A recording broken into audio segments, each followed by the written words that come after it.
Now देखो आगे continue करेंगे। अब हम लेने वाले हैं इलेक्ट्रिकल एनर्जी और we can say electric power. पहले इलेक्ट्रिक पावर ही लेंगे। सपोज रेजिस्टेंस ले लिया आर। रेजिस्टेंस का मीनिंग समझाया है, डेफिनेशन अलग, कॉन्सेप्ट अलग, कि इलेक्ट्रॉन जब एक डायरेक्शन में मूव होंगे तो बीच में दूसरे एटम्स है, आयंस है, दूसरे इलेक्ट्रॉन्स है, उनके बीच में क्या होने वाला है? Collision. This is the origin of resistance. याद रखो, रेजिस्टेंस किसी ने पूछा तो बोला कि जब इलेक्ट्रॉन एक डायरेक्शन में मूव हो रहे तो उनके क्या होंगे? Collision, and their energy is lost. That lost energy is converted into heat. ये जो ऑपोजिशन मिलेगा to the flow of electron collision की वजह से, इट इज कॉल्ड रेजिस्टेंस। और उसका ये सिंबल है zigzag लाइंस ऐसे, ठीक है। तो याद रखना कि जब रेजिस्टेंस हाई है तो आपको एनर्जी ज्यादा देनी पड़ेगी। रेजिस्टेंस हाई मतलब कोलिजन ज्यादा, कोलिजन ज्यादा मतलब हीट ज्यादा जनरेट होगी, अपोजिशन ज्यादा मिलेगा, तो इलेक्ट्रॉन को मोशन में रखने के लिए एनर्जी भी ज्यादा सप्लाई करनी पड़ेगी, ठीक है। तो ये ले लिया रेजिस्टेंस और इसको लगा दिया अपन ने से। ये कन्वेंशनल करंट की डायरेक्शन देना, याद रखो positive to negative. Suppose current is I और पोटेंशियल डिफरेंस जो अप्लाई हुआ है वो है V। यहाँ तो अभी डेरिवेशन नहीं ले रहे, पावर का इक्वेशन डिराइव करना है, पर पहले डेफिनेशन समझ लो। पहले डेफिनेशन अलग से लिखना, डेरिवेशन अलग से, ठीक है। तो अब रेजिस्टेंस का मतलब कोई भी डिवाइस हो सकता है। यहाँ पे बल्ब हो सकता, यहाँ पे ये फैन हो सकता, ये रेफ्रिजरेटर हो सकता, यानी कोई भी एक डिवाइस हो सकता। अभी तो अपन डीसी ले रहे, अपन घर का एसी भी कंसीडर कर सकते, अल्टरनेटिंग करंट जो अपन सॉकेट में लेते। ये कोई भी डिवाइस हो सकता है रेजिस्टेंस, फैन हो सकता, रेफ्रिजरेटर हो सकता, हीटर, गीजर, एसी, कुछ भी हो सकता, ठीक है। तो पावर की जनरल डेफिनेशन लिखते हैं अपन, वर्क अपॉन टाइम। ये तो अपने को पता ही है, पावर की जनरल डेफिनेशन क्या है? Work upon time. पावर की जनरल डेफिनेशन है वर्क अपॉन टाइम, बट हम ले रहे इलेक्ट्रिक पावर, तो थोड़ी डेफिनेशन चेंज करेंगे। इलेक्ट्रिक पावर की डेफिनेशन, वर्क की जगह क्या लिख रहे हैं ध्यान में? Electrical energy consumed upon time. तो ये है इलेक्ट्रिक पावर की डेफिनेशन। वही है वर्क की जगह खाली एनर्जी लिखा है। एनर्जी और वर्क दोनों का यूनिट सेम ही है। तो आप पावर का फॉर्मूला जनरल लिखते work upon time. General formula अपन क्या लिखते हैं पावर का लिखते हैं वर्क अपॉन टाइम। तो यहां लिख रहे हैं इलेक्ट्रिक पावर, वर्क की जगह एनर्जी लिखा है, यूनिट सेम ही है। तो वही एनर्जी काय में कन्वर्ट होगी? वर्क में, या वो वर्क डन काय में कन्वर्ट हो रहा है? एनर्जी में, ठीक है। तो electric power is defined as electrical energy consumed per unit time. Electrical energy consumed per unit time. अभी डिराइव नहीं कर रहे इक्वेशन, इक्वेशन बाद में डिराइव करेंगे, पहले डेफिनेशन मेंशन करो, डेरिवेशन अलग से लिखना, ठीक है। फिर से देखो, electric power is defined as electrical energy consumed per unit time. Electrical energy consumed per unit time, ठीक है। यूनिट देखना, एनर्जी का जूल, वर्क का जूल या एनर्जी का जूल, और टाइम का सेकेंड। और वी कैन राइट साइंटिस्ट के नाम पे वैट। इसके नाम पे क्या लिखते हैं? पावर का यूनिट वैट। ध्यान से सुनना क्या बोल रहा हूं। आप लोग कोई भी अप्लायंस देखो घर पे, कोई भी ट्यूबलाइट देख लो या सीएफएल देख लो या फिर एसी देखो, रेफ्रिजरेटर देखो, उन पे आजकल लेबल आते हैं जिसपे पावर लिखा रहता है, कंजम्पशन, ठीक है। तो सीएफएल समझो 18 वैट का है, पावर का यूनिट वैट, तो समझो सीएफएल 18 वैट का है। 18 वैट सीएफएल अलग अलग आते हैं, बाथरूम में लगाना है 6 वैट का लगा दिए, कम पावर का लगा है, हॉल में लगाना है ज्यादा पावर का लगाना है 18 वैट का लगा दिए, 20 वैट का लगा दिए, अलग अलग पावर आते हैं। अब ये 18 वैट को पढ़ना कैसे? तो वैट को अपन जूल अपॉन सेकंड भी लिख सकते हैं, तो इसका मतलब होता 18 joule upon second. Means what? Power क्या बताता? जैसे पावर की डेफिनेशन समझना, यहां से क्या बोला है अपन ने? Electric power is defined as electrical energy consumed per unit time. तो पावर बताता कि वो कितनी इलेक्ट्रिकल एनर्जी कंज्यूम करेगा यूनिट टाइम में, यानी 1 सेकंड में। तो तो 18 वैट का अगर आप CFL लगा रहे हैं घर में, इसका मतलब होगा कि वो कंज्यूम करेगा 18 जूल एनर्जी इन 1 सेकेंड। ठीक है, अगर आप एसी देखेंगे तो उसपे ऐसा लिखा होगा 2000 वैट, या जनरली ऐसा लिखते 2 किलो वैट। तो एसी ज्यादा एनर्जी कंज्यूम करता, वो यहां से पता चलेगा आप लोगों को, नोट करना। बल्ब पे, CFL पे, एलईडी जो ट्यूबलाइट आती है आजकल, सब अप्लायंस पे पावर रेटिंग लिखा रहता उनका, क्योंकि पावर रेटिंग देख के ही डिवाइस खरीदना चाहिए। पहले कैसा होता था, लोग जब दुकानों में जाते थे, अच्छा भैया इस रेफ्रिजरेटर का कलर अच्छा है, ये दे दो। अरे यार इसमें स्पेस कम है, दूसरा बताओ, हाँ इसमें स्पेस अच्छा है। पावर के बारे में कोई पूछता नहीं था। तो ये गवर्नमेंट के ध्यान में आ गया कि पावर के रेटिंग में तो कोई देख ही नहीं रहा, कोई पावर के बारे में पूछता ही नहीं कि वो कितनी इलेक्ट्रिसिटी कंज्यूम करेगा। हाँ भैया ये थोड़ा सस्ता लग रहा है, ये दे दो, इसका कलर अच्छा है, इसमें कैपेसिटी अच्छी है, ज्यादा जगह आएंगी, तो पावर कोई पूछता ही नहीं था। तो अब गवर्नमेंट ने क्या कर दिया, जो बड़े अप्लायंस है जैसे एसी, फ्रिज, उस पे ऐसे एक स्टिकर आने लग गया जिसपे स्टार्स रहते, ऐसे स्टार बने रहते, उसके नीचे उसका पावर रेटिंग भी लिखा रहता, पर आजकल स्टार बनाने लग गए। 2 स्टार मतलब ज्यादा पावर कंज्यूम करेगा, 5 स्टार वाला है मतलब कम पावर कंज्यूम करेगा। तो अब क्या हो गया, लोग कम से कम स्टार देख के पूछते तो सही कि ये स्टार क्यों है। फिर वो सेल्समैन बताता कि भाई हाँ 5 स्टार वाला लेंगे 2000 रुपए ज्यादा लगेंगे पर इलेक्ट्रिसिटी कम कंज्यूम होगी, 2 स्टार वाला लेंगे तो इलेक्ट्रिसिटी ज्यादा कंज्यूम होगी, सस्ता मिलेगा पर इलेक्ट्रिसिटी ज्यादा कंज्यूम होगी। तो देखना ध्यान से, एसी पे, रेफ्रिजरेटर पे, जो बड़े अप्लायंस है उस पे, आजकल टीवी पे, एलईडी टीवी जो आते हैं उस पे भी आजकल पावर रेटिंग डालने लगे स्टार के फॉर्म में, ताकि विजुअलाइज हो, दिखे वो कि हाँ, नहीं तो पावर के बारे में पहले कोई पूछता नहीं था। समझ में आ रहा? तो देखो 2 किलोवाट या K स्टैंड फॉर 1000, अपने को पता है किलोग्राम, जैसे K है, K स्टैंड फॉर 1000, तो 2000 वैट, इसका मतलब होगा it will consume 2000 joule energy in 1 second. बहुत ज्यादा एनर्जी कंज्यूम करता है। देखो समझ में आ रहा? सब पे पावर रेटिंग चेक करना है क्या। रेफ्रिजरेटर पे तो सामने ही दिख जाएगा अगर स्टिकर लगा होगा, नया है, जो बहुत ज्यादा पुराना नहीं है तो फिर स्टिकर रेटिंग आजकल आने लगा है, स्टार दिए रहते, यानी ऐसा स्टिकर रहेगा उसमें, ये देखो ऐसा, ये 1 स्टार, ये 2 स्टार, ये 3 स्टार, ये 4 और ये 5। तो कलर किया रहता वहां पे, सपोज यहां तक कलर किया हुआ है ऐसे, मतलब वो 2 स्टार है। अगर आगे कलर किया है यहां तक मतलब वो 4 स्टार है, आगे कलर किया है मतलब 5 स्टार। वैसे कलर्ड स्टार दिखेंगे आप लोगों को तो वो पावर रेटिंग है। पहले पावर के बारे में कोई पूछता नहीं था, इसीलिए अब विजुअलाइज दिखाने के लिए वहां स्टार आने लग गए। तो हर अप्लायंस पे चेक करना, बड़े अप्लायंस पे रहता ही, एसी पे, हीटर पे, गीजर पे, रेफ्रिजरेटर पे, टीवी पे भी आने लग गए आजकल स्टिकर, अगर होंगे लगे हुए तो पावर रेटिंग चेक करना। तो पावर बढ़ते कैसे, ठीक है, CFL घर पे पूछना है यार कितने वैट का CFL है, बोलेंगे 18 वैट का है, मतलब जब आप उसको ऑन करेंगे तो it will consume 18 joule energy, electrical energy consume करेगा पर यूनिट टाइम, तो it will consume 18 joule energy in 1 second. AC ज्यादा पावर कंज्यूम करता, आप लोग देखो जब एसी चलाते गर्मी में तो ज्यादा बिल आता, क्यों? क्योंकि उसमें इलेक्ट्रिकल एनर्जी ज्यादा कंज्यूम होगी। तो किलोवाट में लिखा होगा, अगर 5 स्टार है और कम पावर का है, जैसे 1 टन का आता, 1.5 टन का आता, रूम कितना बड़ा कूल करना है आप लोगों को उसके हिसाब से रहता हो। तो अगर 1.5 किलोवाट लिखा है मतलब 1000 से मल्टीप्लाई करो, 1500 watt means it will consume 1500 joule energy in 1 second. तो हर इसका पावर रेटिंग आजकल रहता। CFL कम पावर का भी आता, जैसे 6 वैट का CFL है, बाथरूम में कम पावर का लगा दिए, या पैसेज है वहां पे रात को चाहिए कम पावर का लगा दिए, 18 वैट का ना लगाते हुए 6 वैट का लगाया है, means it will consume 6 joule energy in 1 second.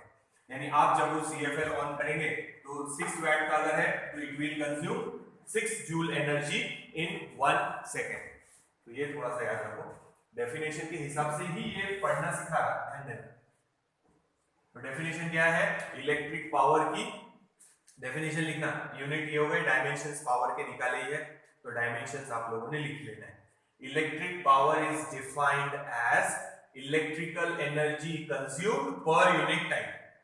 Electric power is defined as electrical energy consumed per unit time. Electric power is defined as electrical energy consumed. Electric power is defined as electrical energy consumed per unit time. 18 watt power है CFL का, हर appliance के ऊपर उसका power rating लिखा रहता, definitely check करना, 3-4 appliance का तो चेक करना ही करना। रेफ्रिजरेटर पे स्टिकर लगा हुआ ही होगा, एसी पे भी स्टिकर लगा हुआ ही होगा स्टार वाला, अगर नया है बहुत ज्यादा पुराना नहीं है तो स्टार रेटिंग आने लग गए अब हर अप्लायंस पे जो ज्यादा पावर कंज्यूम करते हैं।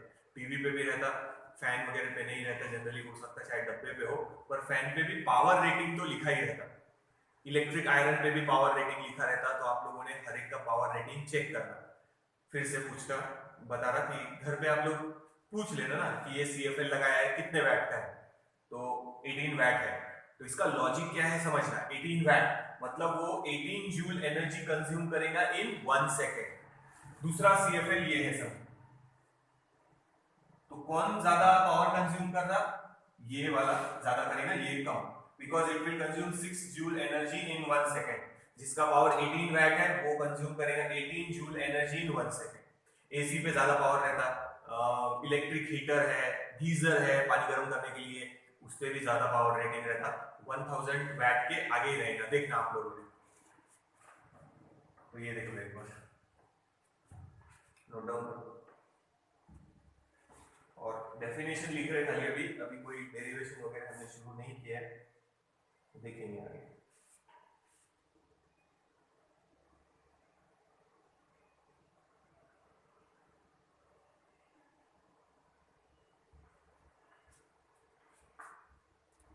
तो याद रखो ये ना, अब कभी अगर अप्लायंस खरीदने जाएंगे कहीं पे तो पावर रेटिंग जरूर पूछो।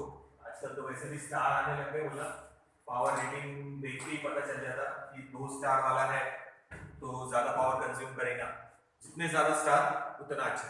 5 स्टार है, 5 स्टार कलर्ड है पूरे, इसका मतलब 5 स्टार है, तो डेफिनेटली ठीक है, तो 1000 रुपए दूसरे कंपैरिजन में ज्यादा लगेंगे, पर इलेक्ट्रिक बिल कम आएगा, it will consume less electrical energy. पर पहले ऐसा कोई देखता नहीं था, पहले कलर देख लिए, शेप देख लिए, डिजाइन देख लिए, बस दे दो भैया यही दे दो, इलेक्ट्रिक पावर के बारे में कोई पूछता नहीं था। अरे सेम ही तो दिख रहा है, फिर ये 2000 कम है, जान दो ना यही ले लो 2000 कम वाला। पर वो इलेक्ट्रिक बिल इतना ज्यादा आता है कि अगर आप रेफ्रिजरेटर 10 साल चला रहे तो आप 2000 जो ज्यादा देंगे पावर देख के तो कोई फर्क नहीं पड़ेगा, आप लोग इलेक्ट्रिक बिल अपना कम कर रहे हैं। तो वो देखना हर अप्लायंस पे लिखा रहता,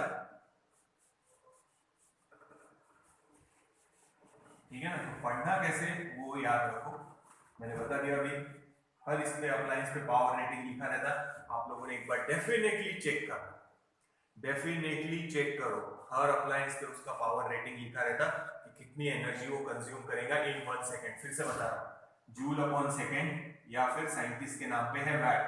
फिर से देखो, कहीं लिखा है जैसे सादी ट्यूबलाइट होंगी तो वो आती 40 वैट की, एलईडी आजकल कम पावर के आने लगे, 18 वैट 20 वैट ऐसा।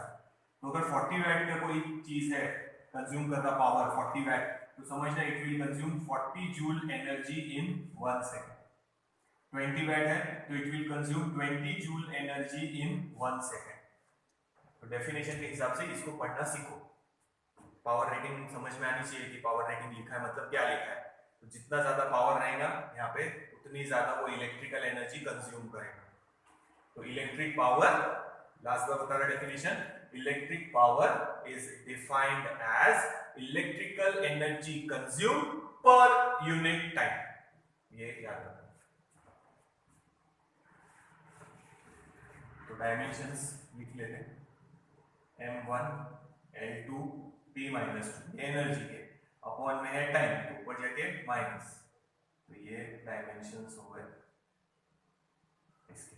और याद रखो power is a scalar quantity. थोड़ा सा और बता रहा हूं वो देख लेना, पहले इलेक्ट्रिक पावर की डेफिनेशन, यूनिट, डायमेंशन याद रखो। डेरिवेशन अभी भी नहीं है, डेरिवेशन आएगा तो अलग से आएगा, तो डिराइव करना, डेफिनेशन वहां मेंशन करने के लिए बोला तो करना, अदरवाइज नहीं। तो याद रखो electric power is defined as electric electrical energy consumed per unit time. देखिए ये याद रखना बेटा, टेक्स्ट में हो नहीं हो, और ये जो मैंने बताया है वो याद रखना, और हर एक की पावर रेटिंग आप लोगों ने चेक करना है क्या लिखा है। ठीक है, फिर से बता रहा, रेफ्रिजरेटर ज्यादा पावर कंज्यूम नहीं करता, वैसे दिन भर ही चलता ना। समझो किसी पे लिखा है 50 वैट, इलेक्ट्रिक आयरन वगैरह पे होगा तो देखना 50 वैट, तो पावर दिया है 50 वैट, इसका मतलब होगा it will consume 50 joule energy in 1 second. तो आप ऐसे पावर कंपैरिजन कर सकते हैं। पहले ट्यूबलाइट आते थे जो 40 वैट के आते थे, अब अपन CFL यूज कर रहे हैं जो कम पावर के आते हैं, तो कम एनर्जी कंज्यूम करेंगे वो। ठीक है, तो इसको मिटा रहे, ध्यान में आगे। ठीक है, तो इसको हटा रहे। अब जो बता रहा हूं वो भी ध्यान से सुनो। Electrical energy consumed is equals to, क्या हो जाएगा ये formula, power into time. Electrical energy consumed का फॉर्मूला हो गया पावर इनटू टाइम। ठीक है, अब ध्यान देना, पावर का हायर यूनिट है किलोवाट, वैट नहीं किलोवाट, हायर यूनिट किलोवाट, और टाइम का ऐसा यूनिट तो सेकेंड है, पर हायर यूनिट बड़ा यूनिट है आर। तो इलेक्ट्रिकल एनर्जी कंज्यूम, एक बार ये डायग्राम मिटा देते हैं। इलेक्ट्रिकल एनर्जी कंज्यूम्ड का एक्चुअल यूनिट है जूल, पर एनर्जी है ना, एनर्जी का यूनिट क्या रहता है जूल, पर उसका एक और यूनिट है किलोवाट आवर, या इसको ऐसे लिखने की जगह ऐसे भी लिख सकते हैं kWh। इसको पढ़ना कैसे, किलोवाट आवर। आप लोग घर में सबके इलेक्ट्रिक मीटर है, मीटर पे ध्यान से देखना, यहाँ पे रीडिंग है और उस पे लिखा होगा या नीचे लिखा रहता kWh मीटर, यानी वो इलेक्ट्रिकल एनर्जी कंज्यूम कौन से यूनिट में बता रहा, किलोवाट आवर में, काय में बता रहा किलोवाट आवर। फिर से देखना, पावर का हायर, देखो इलेक्ट्रिकल एनर्जी कंज्यूम, टाइम इधर मल्टीप्लाई कर दिया तो वो बन गया पावर इनटू टाइम, टाइम इधर मल्टीप्लाई कर दिया तो एनर्जी का फॉर्मूला हो गया पावर इनटू टाइम।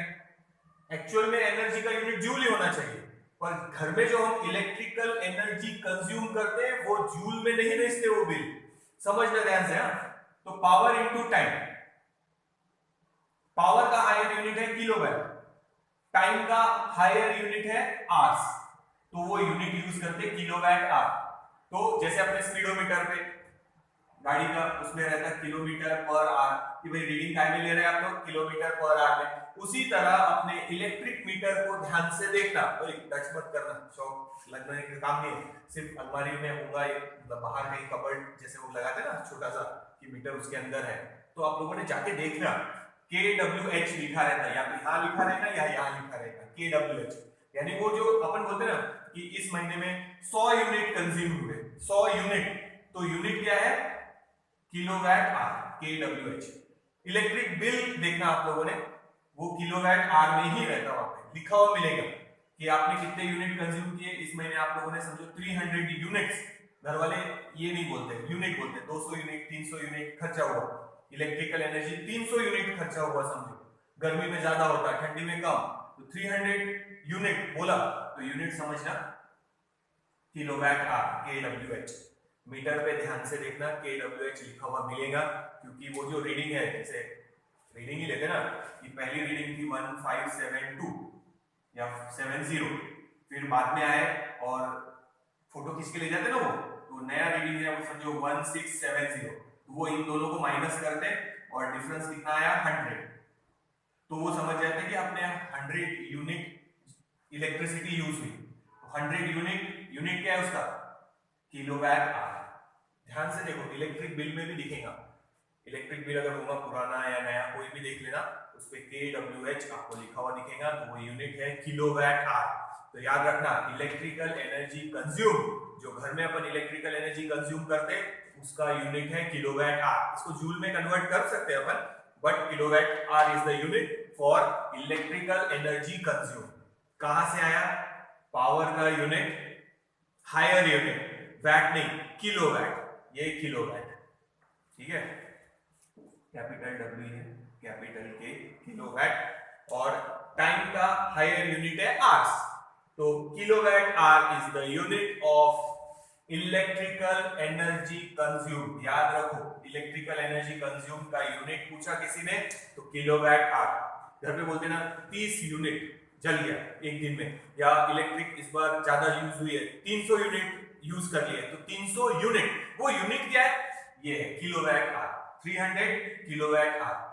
तो ये kWh आप लोगों ने देखना है, मीटर पे लिखा हुआ दिख जाएगा। इलेक्ट्रिक बिल अगर आप लोग देखेंगे तो उस पे भी आप लोगों को दिख जाएगा। बेटा ये जो बता रहा मे भी शायद टेक्स्ट बुक में नहीं हो, कॉम्पिटिटिव में काम आएगा, न्यूमेरिकल्स में काम आएगा, और डेफिनेटली आगे के लिए आप लोग एक बार देखो। जैसे मैंने बताया पावर रेटिंग हर अप्लायंस पे लिखा रहता, तो जिस अप्लायंस को आप चेक कर सकते हैं उस अप्लायंस पे डेफिनेटली चेक करो कि पावर रेटिंग क्या है। हम उसको जब यूज करते हैं तो कितनी इलेक्ट्रिकल एनर्जी हम लोग कंज्यूम कर रहे हैं। ठीक है, अब इलेक्ट्रिक बिल देखना तो आना चाहिए ना कि यूनिट क्या है उसका। तो इलेक्ट्रिक बिल पे भी देखो kWh में यूनिट लिखा हुआ होगा। ठीक है, मीटर पे देखेंगे तो kWh में लिखा हुआ होगा। Kilowatt hour, kilowatt hour is the unit of electrical energy consume.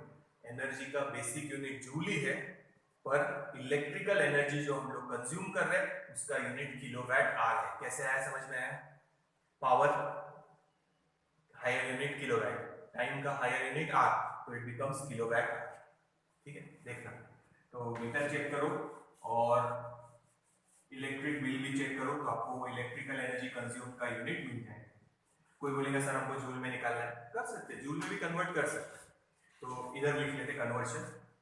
देखो 1 kWh, तो 1 किलोवाट आवर को जूल में भी कन्वर्ट करके बता रहा, और ये कन्वर्शन याद रखना है। 1 किलोवाट आवर, ठीक है। देखो K स्टैंड्स फॉर 10⁻³ किलो, 10⁻³।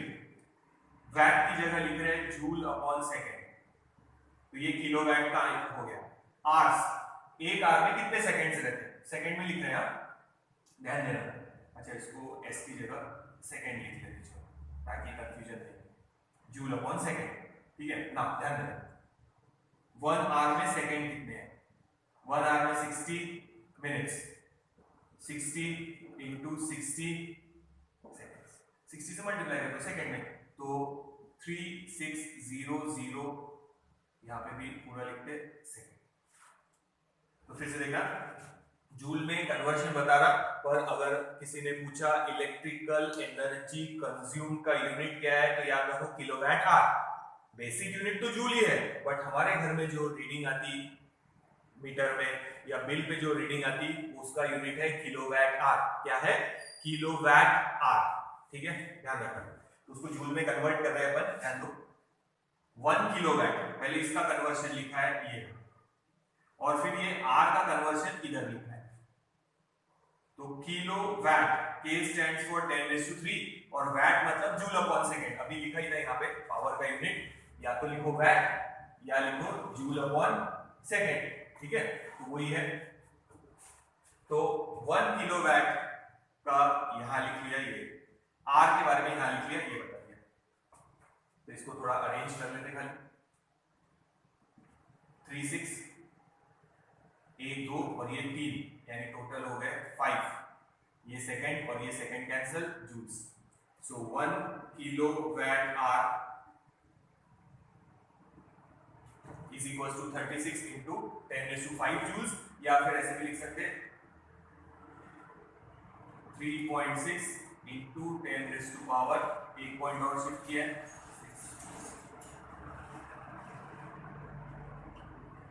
किसी ने जूल्स में निकालने के लिए बोला हुआ एनर्जी, तो ऐसे आपको कन्वर्ट कर सकते। लर्न करने की जरूरत नहीं है। Kilowatt, kilo stands for 10⁻3, watt की जगह लिखा है joule upon second. Hours, 1 hour में 3600 सेकंड्स, 60 इंटू 60, वो भी बताया कन्वर्शन। तो ये हो गए 2 0 और ये 3, टोटल हो गए 5। तो 36 वैसे ही रखो, या एक और पॉइंट लगा देंगे तो 3.6 इंटू 10⁻6 जूल्स। तो ये याद रखना, घर में जो मिला था उस पे यूनिट ये रहता, अगर आप चाहे तो उसको कन्वर्शन कर सकते हैं ऐसे। ले रहे आगे, देखो एक फिर आप इक्वेशन डिराइव करेंगे पावर का। ये तो जनरलाइज इक्वेशन है power is equals to work upon time. But electric power की डेफिनेशन पूछा तो याद रखो electrical energy consume per unit time. और पढ़ना कैसे पावर दिया रहा तो वो समझाइए। फिर से देख लो, किसी पे लिखा है 18 वैट पावर है उसका, मींस जब आप उसको ऑन करेंगे तो it will consume 18 joule energy in 1 second. Watt की जगह जूल अपॉन सेकेंड इमेजिन कर। तो ये देख लो यहाँ तक कन्वर्शन वगैरह सब नोट डाउन कर लो। और कन्वर्शन याद रखना, इंपॉर्टेंट है कन्वर्शन, तो कन्वर्शन नोट करना इंपॉर्टेंट है। जूल्स में कन्वर्ट किया है उसको किलोवाट आवर को।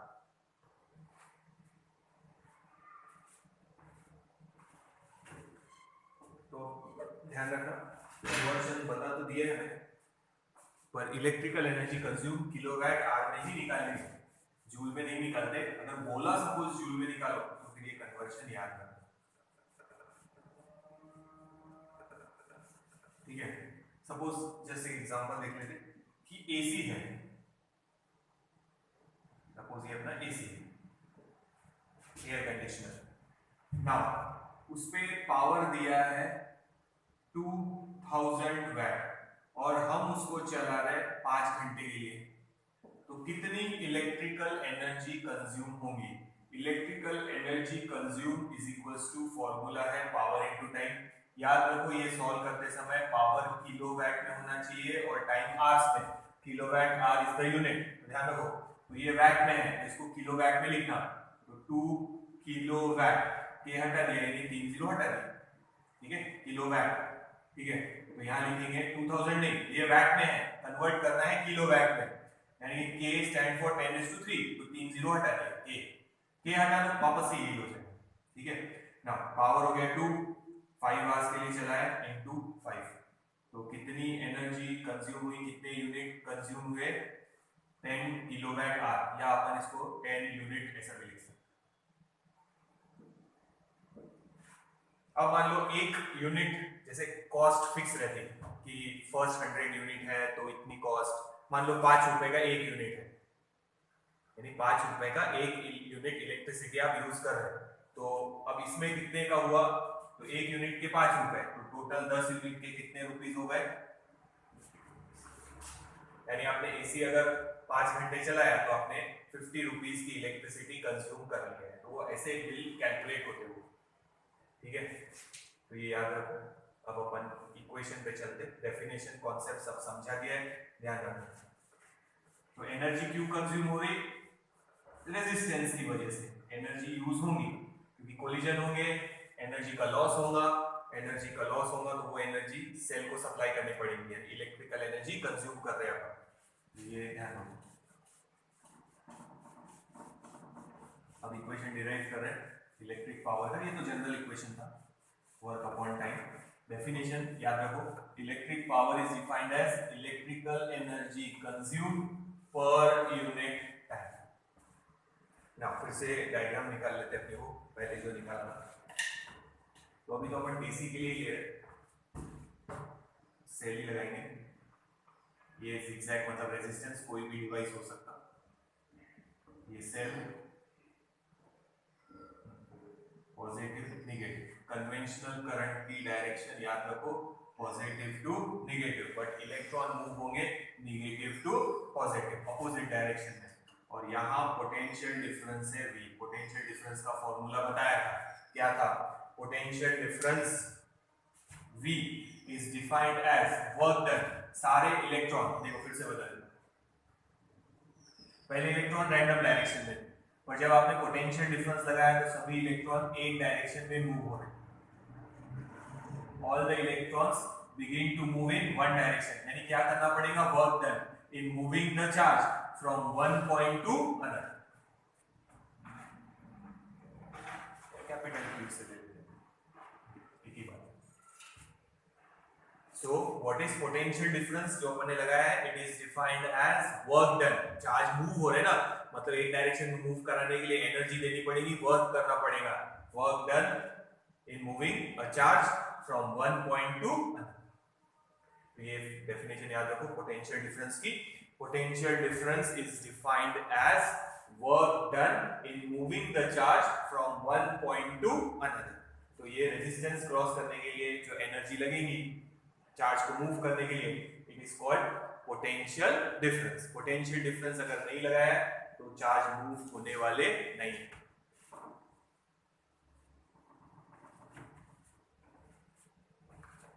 ठीक है, सो वर्क डन का फॉर्मूला V इंटू क्यू, ये क्यू इधर मल्टीप्लाई, और इसी वर्क डन को बोलेंगे कि वो कन्वर्ट हो गया एनर्जी में। This work done is converted into energy. तो एनर्जी का एक फॉर्मूला बन गया, देखिए इसको बाद में चेंज करेंगे अपन। तो ये एनर्जी जो यूज हुई उसका फॉर्मूला हो गया। वर्क डन यानी एनर्जी, सेल सप्लाई कर रहा ना, सेल की एनर्जी। देखो यहाँ पे समझ गया? तो याद रखो, potential difference is defined as work done in moving the charge from one point to another. Now ध्यान देना, करंट की डेफिनेशन ये समझिए इतना। तो वर्क डन को एनर्जी में लिख लिया V into Q. Now current की डेफिनेशन क्या है? Current is defined as rate of flow of charge, I is equals to dq upon dt। तो यहाँ q लिखा है तो ऐसे इंप्लाई में लिख लेते, q is equals to I into dt, total charge. Current की डेफिनेशन स्टार्टिंग में लिया है, current is defined as rate of flow of charge, यानी चार्ज मूव हो रहे सभी एक डायरेक्शन में, उसी को करंट बोलेंगे।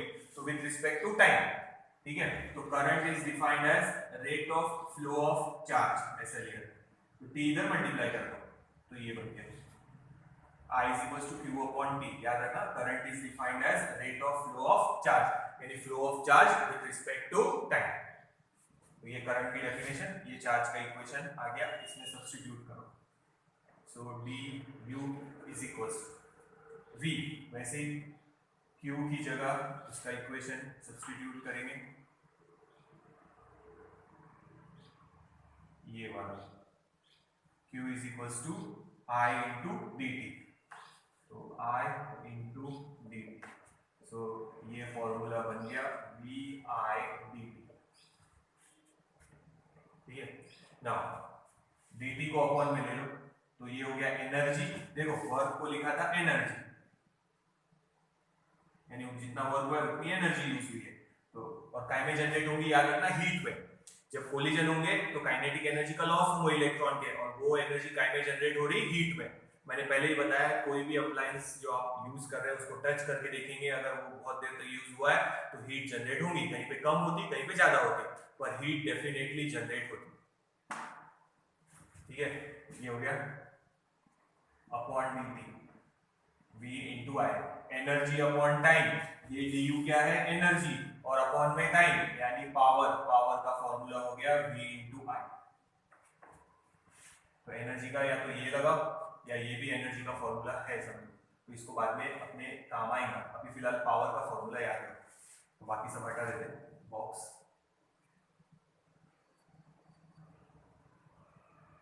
ये पावर का फॉर्मूला डिराइव हो, पावर निकालना रहा तो ये फॉर्मूले से निकाल सकते हैं, v इंटू आई। उसमें डायग्राम निकालना और फिर आगे का ये डेरिवेशन हो गया। होमवर्क में ये लिख के भेजना है। फिर से याद रखो, consider a resistance R connected to a cell, let I is the conventional current, ठीक है, and V is the potential difference across the resistance। फिर ये शुरू कर देखते हैं। तो पोटेंशियल डिफरेंस का फॉर्मूला है work done in moving the charge from one point to another. कौन वर्क करेगा? सेल, यानी वो एनर्जी सप्लाई करेगा, तो वर्क डन को लिखा है एनर्जी। Q की जगह करंट की डेफिनेशन पर से लिखा है, इसको अधिक बॉक्स रहने देते हैं। ठीक है, तो I इज इक्वल्स टू है Q अपॉन T, T को इधर मल्टीप्लाई करना।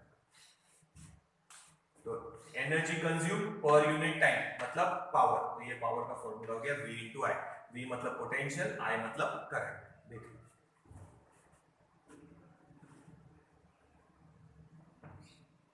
ठीक है, तो डायग्राम मिटा देते हैं ये वाली। बेटा ये एनर्जी का इक्वेशन याद रखना, ये भी काम आएगा, और ये पावर का इक्वेशन ये भी याद रखना, ये भी काम आएगा।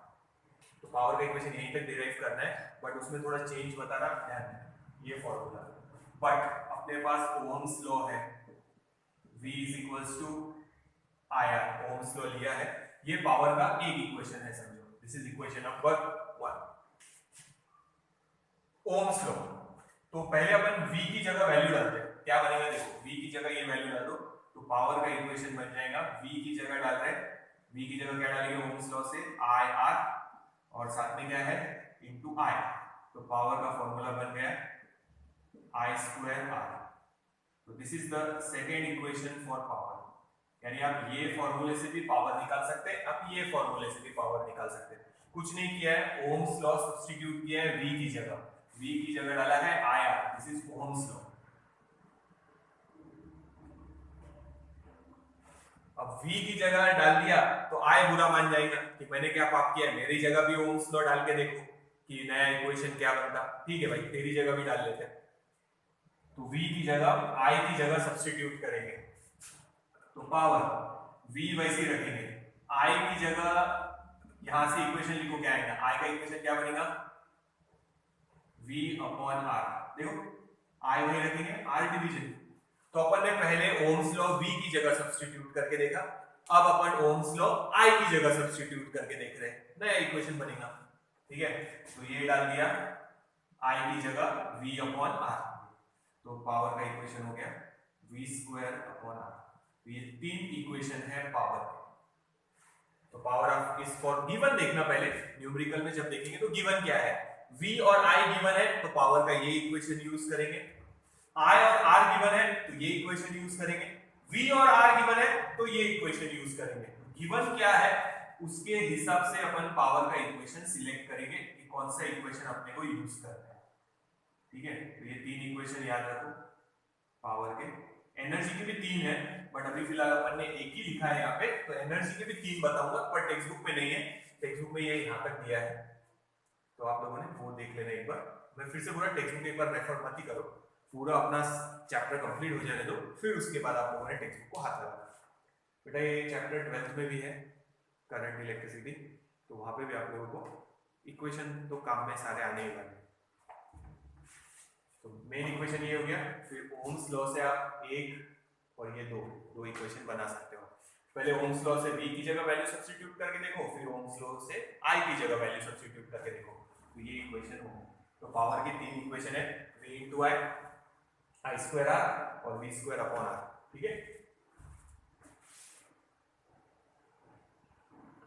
तो ये नोट डाउन करो, फिर एनर्जी के भी तीन है, ये एक है एनर्जी का और तीन ओम्स लॉ से निकालेंगे, पर दिए हुए नहीं है पर अपन निकाल के रख रहे हैं, काम आएंगे, देख लो, तो यहाँ डायग्राम थी, पहले यहाँ से शुरू किया यहाँ तक, फिर उसके बाद यहाँ कंटिन्यू किया डायग्राम निकाले, तो ये लास्ट स्टेप है, इसके बाद तो यहाँ से कंटिन्यू करना है, यहाँ से आगे इधर कंटिन्यू किया,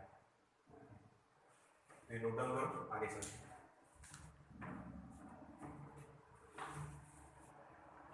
एनर्जी के तीन इक्वेशन जो बताऊंगा वो टेक्स्ट बुक में नहीं है पर याद रखने काम आएंगे अपने, ये नोट डाउन कर लो इतना पहले, इलेक्ट्रिक पावर का इक्वेशन हो गए तीनों, एक है V इंटू आई, एक है I स्क्वायर R और एक है V स्क्वायर अपॉन R। तो देखो एनर्जी के तीन इक्वेशन बता देता पर वो नोट में है, इसे देखो एनर्जी का इक्वेशन कैसे निकाला है और अपॉन में टाइम कर दिया, एनर्जी कंज्यूम्ड अपॉन टाइम यानी इलेक्ट्रिक पावर, तो ये पहला, वो दूसरा और ये तीसरा, तो तीन इक्वेशन है पावर के, याद रखना, गिवन के हिसाब से न्यूमेरिकल में क्या गिवन है उसके हिसाब से इक्वेशन चूज करना, क्या क्या गिवन है वो देखना और उसके हिसाब से इक्वेशन देखना कौन सा लगाना है। तो देखो एनर्जी का ये इक्वेशन रहने देते, ठीक है, तो ये एनर्जी का इक्वेशन हो गया, तो एनर्जी का इक्वेशन यहाँ लिखते हैं वापस से, एनर्जी यू से डिनोट कर रहे हैं, ई से भी डिनोट कर सकते हैं, नीचे वी आई डी टी की जगह अभी फिलहाल टी लिख लेते हैं, एक ही बात है, तो ये है फर्स्ट इक्वेशन एनर्जी का, ये नोट में लिखना आप लोगों ने, डेरिवेशन में नहीं, पावर का डेरिवेशन तो वहीं तक, सॉरी यहाँ तक था जहाँ तक निकाले थे, हाँ अब ओम्स लॉ लगा रहे हैं,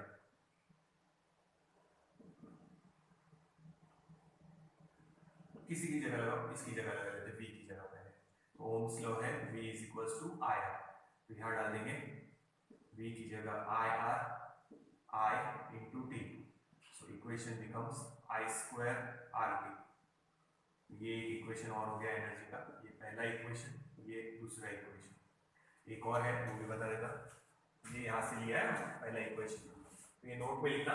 एनर्जी के भी 3 इक्वेशन बना सकते हैं आप लोग। एनर्जी का V की जगह वैल्यू डाला है ओम्स लॉ से IR, तो V की जगह IR डाला तो it becomes I square RT। कोई भी काम आ सकता है आगे, तो इसलिए तीनों इक्वेशन याद रखो,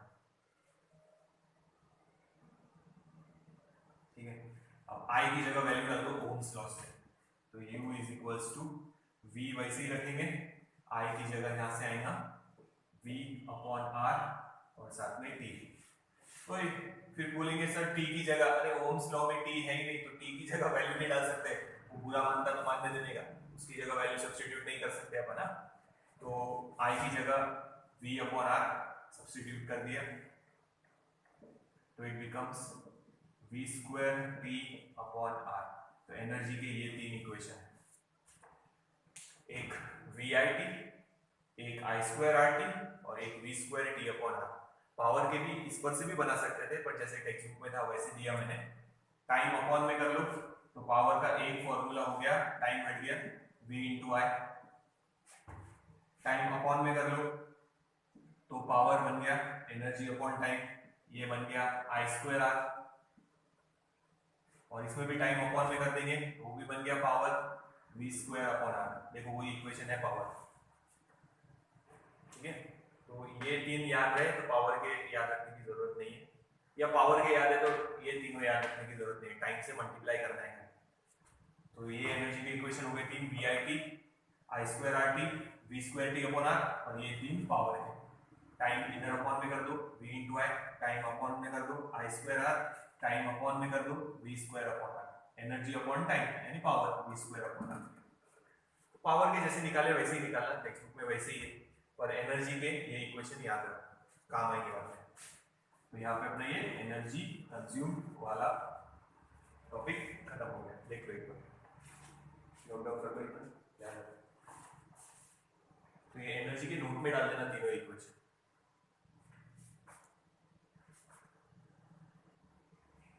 तो ये याद रखना, इलेक्ट्रिकल पावर के 3 इक्वेशन और एनर्जी के भी 3 पता है, वो भी आप लोगों ने याद रखना है क्या है इक्वेशन, ठीक है। तो यहाँ से हम लोग अपना ये वाला टॉपिक कंप्लीट हो गया, इलेक्ट्रिक पावर या इलेक्ट्रिकल एनर्जी कंज्यूम। तो जो मैंने बताया वो एक बार घर पे पावर रेटिंग वगैरह देखना, सब लोगों ने पता तो चले, और इलेक्ट्रिक बिल भी देखना किलोवाट आवर लिखा है क्या उसमें।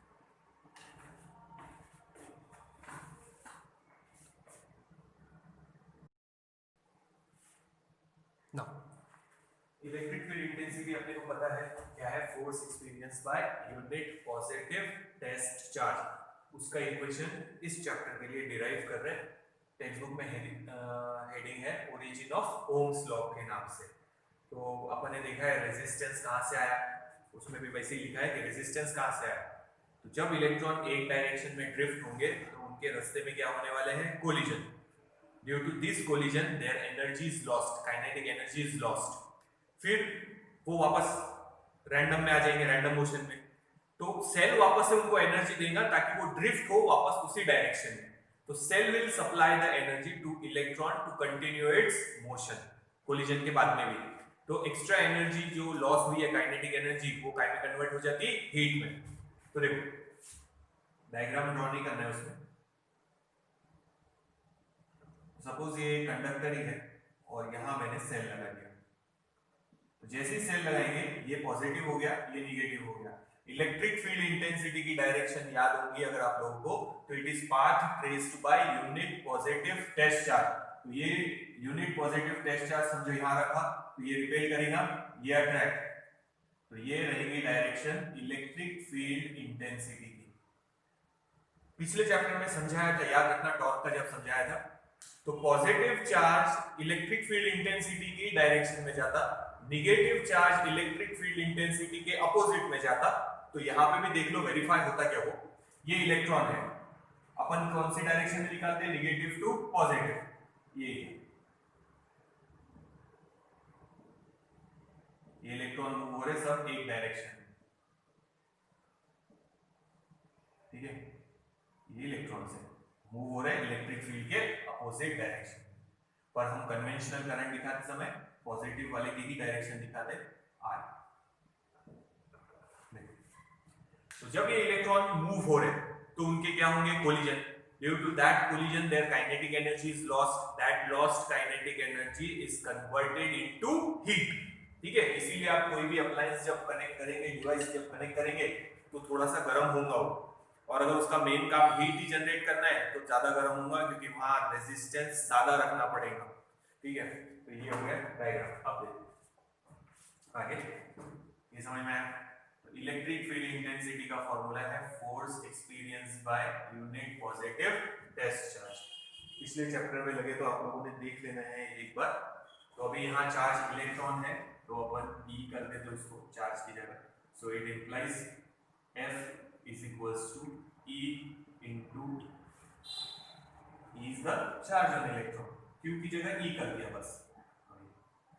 नाउ F की जगह मास इनटू एक्सीलरेशन, फोर्स की जगह father is equals to mass, force is equals to mass into acceleration, ये E into E। So acceleration is equals to E into E upon m. So this is suppose equation number 1. फिर से देखना, फिर से सुनना क्या बोल रहे हैं। पहले जो इलेक्ट्रॉन्स थे इसमें वो रैंडम डायरेक्शन में थे, सबसे स्टार्टिंग में यही समझाया था कि all the electrons are moving in random direction with thermal velocity. But when potential difference is applied, एक टर्मिनल नेगेटिव एक टर्मिनल पॉजिटिव कर दिया हमने, पोटेंशियल डिफरेंस अप्लाई किया। एक मिनट सब्जी वाले को जाओ, देखो फिर से।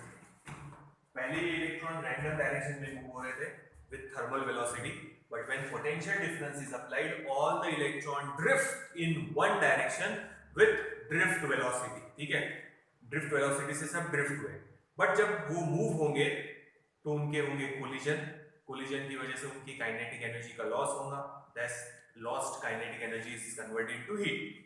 अब वो रुक गया, ठीक है, फिर से रैंडम डायरेक्शन में आएगा वो थर्मल वेलोसिटी से, बट सेल अभी भी कनेक्टेड है, तो it will provide the necessary energy to again drift the electron in the same direction. तो एनर्जी कौन सप्लाई कर रहा है, सेल। ठीक है, तो ये देखो, तो अपन ने पहले इलेक्ट्रिक फील्ड लगाया, सेल लगाया, मतलब electric field positive negative, electric field की डायरेक्शन ये, नेगेटिव चार्ज उसके अपोजिट में जा रहा है इलेक्ट्रॉन, ध्यान रखना।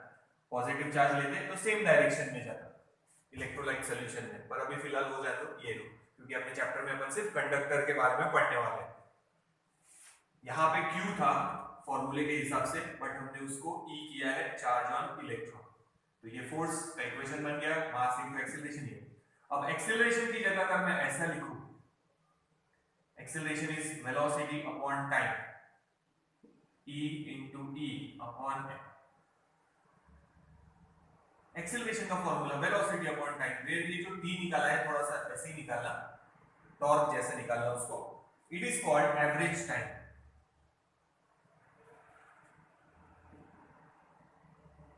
Between two collisions, between two successive collision average time है ये, कि भाई एक बार कोलाइड हुआ, फिर दूसरी बार कोलाइड हुआ, फिर तीसरी बार कोलाइड हुआ, कोलाइड होते होते यहां से यहां तक पहुंच रहा हो। जितना ज्यादा रेजिस्टेंस यानी उतना ज्यादा कोलिजन, जितना कम रेजिस्टेंस उतने कम कोलिजन, तो एवरेज टाइम निकाल लिया। सो ये एवरेज टाइम है, सिंपल है, लर्न करने की जरूरत नहीं है, इक्वेशन अगर डिराइव करने के लिए भी आया तो याद रखना E is equals to F upon Q, Q की जगह E लिखा है, फोर्स का इक्वेशन बना लिया। ना फोर्स की जगह लिखा है मास इनटू एक्सीलरेशन, मास अपॉन में कर दिया, एक्सीलरेशन की जगह लिखा है वेलोसिटी, पर कौन सी, drift velocity upon average time. देख लो एक बार, फिर डायग्राम मिटा के आगे लिखो, नोट डाउन करो इसका।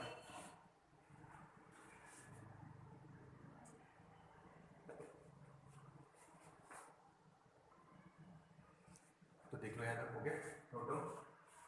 याद रखो सिंपल है, लर्न करने की जरूरत नहीं है।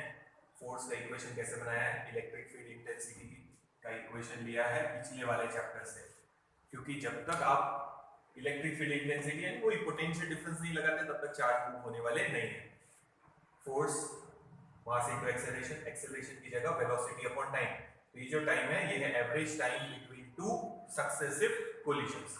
डायग्राम हटा रहे, डायग्राम का काम नहीं है। सिंपल है, ध्यान दो। नाउ ड्रिफ्ट वेलोसिटी का equation vd is equals to, यहां बन जाएगा e into E upon m, ठीक है, और ये टाइम उधर मल्टीप्लाई कर दो, वो टॉर्क जैसा निकालना थोड़ा सा सिंबल। नाउ ड्रिफ्ट वेलोसिटी का इक्वेशन पहले हम लोग डिराइव कर चुके हैं करंट डेंसिटी के फॉर्मूले में, देख लेना एक बार, देख लो एक बार लगे तो वीडियो पॉज करो और एक बार आप लोगों ने वो इक्वेशन देख लो ड्रिफ्ट वेलोसिटी वाला। तो उसका इक्वेशन था J upon NE, J was current density, N is number of electrons per unit volume और ये charge is equals to E into E upon M into tau। तो देखो फिर से एक बार शॉर्ट में ये बता देता कैसे लिया था, लिखने की जरूरत नहीं है इसमें। हाँ क्या था, करंट, ये आप लिखेंगे charge, any charge is integral multiple of charge on electron, तो ऐसा बोला था अपन ने। पर ये नंबर ऑफ इलेक्ट्रॉन्स की जगह number of electrons per unit volume था, तो साथ में अपन ने A इंटू एल किया था और ये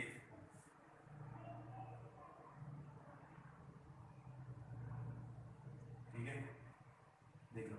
सो Q is equals to N A, distance की जगह सादा formula velocity is equals to distance upon time, so distance is equals to velocity into time और इनटू ई, तो ये इधर आ गया था यानी current N A V D into E, और ये अपॉन में कर दो, करंट डेंसिटी का फॉर्मूला हो गया था N current per unit area upon में वी डी इंटू ई, ये था। उस पर से देखो वी डी की value J upon N E, ये पहले डेरिवेशन हो चुका है अपना, ठीक है, एक बार लगे तो देख लेना फिर से, वो पूरा समझाया था। तो फाइनल आंसर है इलेक्ट्रिक फील्ड का इक्वेशन बना रहे E इज इक्वल्स टू, ये J है, हाँ टाइम नहीं है, J है, J M upon N E square, ये सब इधर शिफ्ट कर रहे हैं, m इधर मल्टीप्लाई कर दिया, e और ये इधर मल्टीप्लाई कर दिया अपॉन में, और ये m इधर मल्टीप्लाई, e वही रखा है, m इधर मल्टीप्लाई, टाइम अपॉन में ये टाइम और j बाहर की तरफ वापस। This is the equation for electric field intensity. ये इक्वेशन अभी बताया था शॉर्ट में, फिर भी एक बार वीडियो में देख लेना, फर्स्ट या सेकंड वीडियो में ही होगा, देखना ड्रिफ्ट वेलोसिटी का इक्वेशन डिराइव किया है अपन ने। Vd is equals to J, J मतलब करंट डेंसिटी, N मतलब number of electrons per unit volume और E मतलब चार्ज ऑन इलेक्ट्रॉन। तो M इधर मल्टीप्लाई किया, ये M, J है साथ में बाजू में, E अपॉन ये E इधर ले लिया, N E स्क्वायर हो गया, E इंटू E और ये टाइम अपॉन, देख लो एक बार।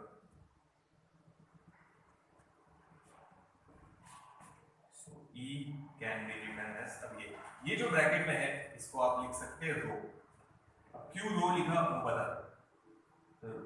रो इज व्हाट, जो इसके पहले वीडियो में लिया है अपन ने, स्पेसिफिक रेजिस्टेंस और रेजिस्टिविटी, स्पेसिफिक रेजिस्टेंस और रेजिस्टिविटी, वही रो ये है। तो रो का ये इक्वेशन है, तो ये एक बार मिटा देता फिर रो समझाता वो कैसे आया, पर ये याद रखो।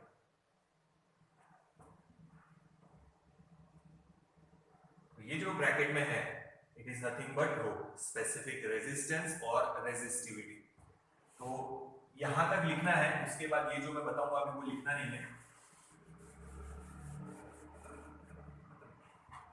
तो ध्यान दो। रो की जगह हमने क्या लिया है, m n e स्क्वायर और ये टाइम, एवरेज टाइम, ठीक है, इसका रो। तो हम डायमेंशन से देखते रो के साथ इसके डायमेंशन मैच होते क्या, रो के डायमेंशन बताइए थे, रो के डायमेंशन अपने क्या आए थे पहले, rho is equals to m1 l3 p minus 3 i minus 2, ये डायमेंशंस आए थे अपने पहले। इस इक्वेशन से देखते वही डायमेंशंस आते क्या, ऊपर है मास m1 l0 p0 i0, अगर इस इक्वेशन से भी यही डायमेंशन आ गए तो अपन बोल सकते हैं कि रो करेक्ट है उसको जो लिखा है अपन ने, ठीक है। पर ये डिराइव करना नहीं है, सिर्फ मैं तुम लोगों को करके बता रहा, यहाँ पे अपना डेरिवेशन खत्म, इलेक्ट्रिक फील्ड इंटेंसिटी का ये आंसर आ गया। Rho into J, J is current density.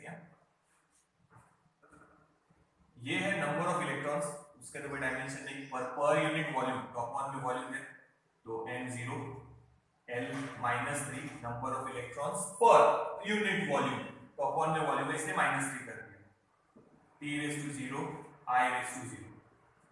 Charge के dimension m0 L0 P1 I1, but उसका स्क्वायर है इसीलिए ये कर दिए स्क्वायर, और साथ में टाइम, इसी में डाल दो क्या टाइम, या इसमें डाल दो टाइम, तो इसमें एडजस्ट कर देते तो टाइम का रेज़ टू पावर 1। सिंप्लीफाई करें, m1 ये 0 ये 0 तो m⁻1 ही रहेगा, ये 0 है तो छोड़ दो भी, ये है -3 और ये 0 तो ऊपर जाके हो जाएगा +3, ये 0 ये 1 ये 2, ये 2 और ये 1 यानी 3 ऊपर जाके -3, ये I ये 0 ये 2 ऊपर जाके -2। देखो वही डायमेंशंस आए जो अपन ने इसके पहले लिखे थे, आप लोग देखना स्पेसिफिक रेजिस्टेंस के डायमेंशंस लिखे थे अपन ने, तो यही सेम डायमेंशंस है जो इस फॉर्मूले से आए हैं, इसका मतलब हमने जो ब्रैकेट में लिखा है वो करेक्ट है, ठीक है।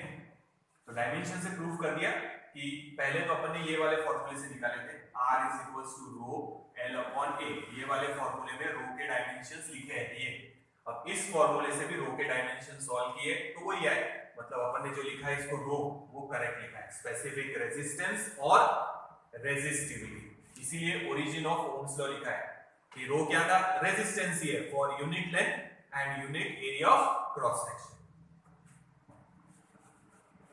ये थोड़ा सा आप लोगों ने याद रखना, तो डायमेंशन से आप लोग प्रूफ कर सकते हो कि आपने जो रो लिखा है इसके ब्रैकेट की जगह वो सही है, यानी रो का ये भी फॉर्मूला याद रखना, mass upon n E², n मतलब number of electrons per unit volume, याद रखो, और ये है टाइम,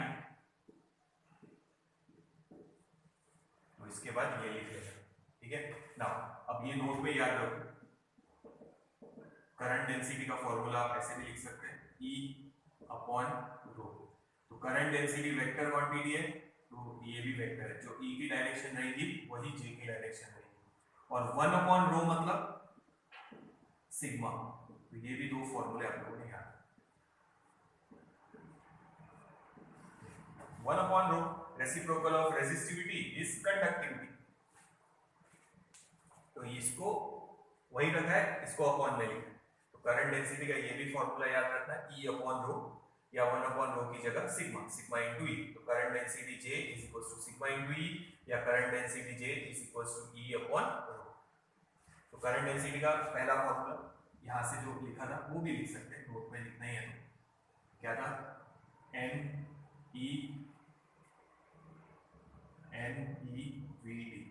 तो ड्रिफ्ट वेलोसिटी की डायरेक्शन बोला था, अगर पॉजिटिव चार्ज है तो J करंट डेंसिटी की डायरेक्शन सेम, नेगेटिव चार्ज है तो करंट डेंसिटी की डायरेक्शन अपोजिट, तो ये तीनों फॉर्मूले करंट डेंसिटी है, ये पहले डिराइव हो चुका है,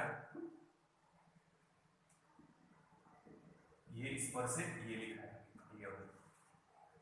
इलेक्ट्रिक फील्ड इंटेंसिटी का बोलो या करंट डेंसिटी, करंट डेंसिटी का बोलेंगे तो रो अपॉन में कर दिया, E/रो, 1/रो मतलब सिग्मा, तो ये भी फिल इन द ब्लैंक के लिए फॉर्मूले याद रखना, और कॉम्पिटिटिव वालों में तो याद रखना ही है,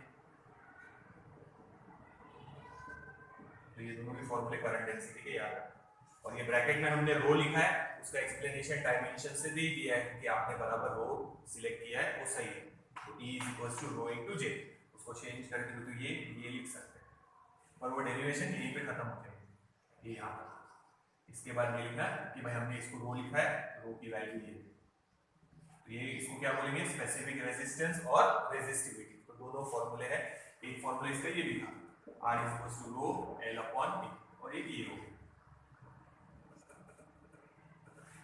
देख लो ये तुम लोगों ने एक बार, डेरिवेशन सिंपल है याद रखना, देख लेना एक बार, पर ये दो फॉर्मूले जो है फिल इन द ब्लैंक के लिए याद रखना, करंट डेंसिटी, और ये भी एक करंट डेंसिटी का फॉर्मूला।